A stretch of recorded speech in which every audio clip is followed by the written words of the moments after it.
Assalamualaikum warahmatullahi wabarakatuh. Perkenalkan, nama saya Rastika Adistania Ristanti, NIM 2019-05-20-229.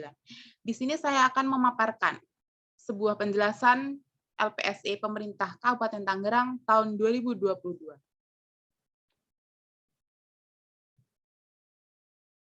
Yang pertama adalah latar belakang. LPSE atau Layanan Pengadaan Secara Elektronik adalah penyelenggara sistem elektronik pengadaan barang dan jasa pemerintah. LPSE sendiri mengoperasikan sistem e-procurement bernama SPSE atau Sistem Pengadaan Secara Elektronik yang dikembangkan oleh LKPP pada Direktorat Pengembangan Sistem Pengadaan Secara Elektronik. Di sebagian besar wilayah, internet masih merupakan barang yang mahal. E-procurement memerlukan bandwidth yang cukup besar karena di dalamnya ada proses upload dokumen dengan ukuran beberapa megabyte. Ada lebih dari 600 instansi di seluruh Indonesia. Implementasi secara tersebar dipilih karena yang pertama, penggunaan dan penyedia barang jasa berada pada lingkup geografis yang sangat terbatas. Pemerintah dalam hal ini telah menandatangani dan menyetujui dengan dikeluarkannya Permendagri nomor 112 tahun 2018. Peraturan tersebut merupakan revisi atas Permendagri nomor 99 tahun 2014 tentang pedoman pembentukan unit layanan pengadaan barang jasa pemerintah di lingkungan pemerintahan daerah, provinsi, dan atau kabupaten kota.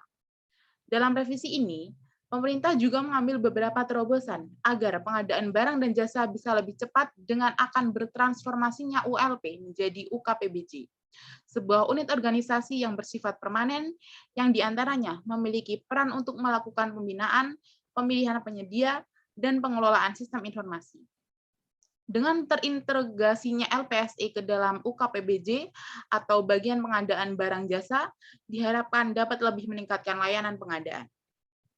Selanjutnya, hasil pengamatan di sini dapat kita lihat ada 8 subbab bagian di LPSE Kabupaten Tangerang, di mana yang pertama ada pengadaan barang, kedua ada pekerjaan konstruksi, ketiga ada jasa konsultasi badan usaha non konstruksi, keempat ada jasa konsultasi badan usaha konstruksi, kelima jasa konsultasi perorangan non konstruksi, keenam ada jasa konsultasi perorangan konstruksi, ketujuh pekerjaan konstruksi terintegrasi, dan yang terakhir ada jasa lainnya. Untuk selanjutnya yaitu ada tabel, di mana tabel ini proyek-proyek yang terdapat tender. Yang pertama ada pengadaan barang, di mana ada satu program yaitu pembelanjaan pakaian dinas lapangan atau PDL.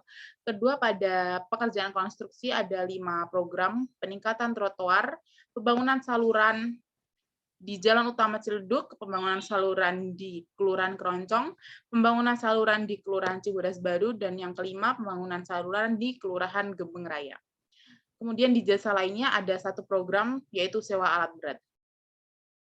Kemudian tabel kedua yaitu ada tabel di mana tanpa tender atau non-tender. Pada pengadaan barang ada 5 program, pemasangan CCTV, belanja modal bahan perpustakaan tercetak, belanja bahan kimia, e-katalog 6, belanja bahan kimia e-katalog 4, dan belanja bahan kimia e-katalog 5, di mana masing-masing itu rata-rata menelan biaya sekitar 59 juta. Kemudian pada jasa konsultasi badan usaha non-konstruksi ada satu program yaitu jasa konsultasi penyusunan perubahan KUA dan perubahan PPAS. Di jasa lainnya ada 5 program, belanja suku cadang alat angkut, penyempurnaan tata udara ruang HCU, penggantian spare part AHU RSUD Kota Tangerang, penggantian spare part lift gedung RSUD Kota Tangerang, dan yang kelima yaitu belanja suku cadang atau alat angkut alat berat. Pada bidang jasa konsultasi perorangan non-konstruksi ada 3 program. Yang pertama ada tenaga subprofesional staff cyber security 2, yang kedua ada senior asisten profesional staff server dan jaringan 2 tahap 2, yang ketiga ada senior asisten profesional staff server dan jaringan 1 tahap 2. Pada jasa konsultasi badan usaha konstruksi ada satu program, yaitu pengawasan renovasi gedung PMI-X kantor Kelurahan Kelapa Indah. Kemudian masuk pada bagian analisis.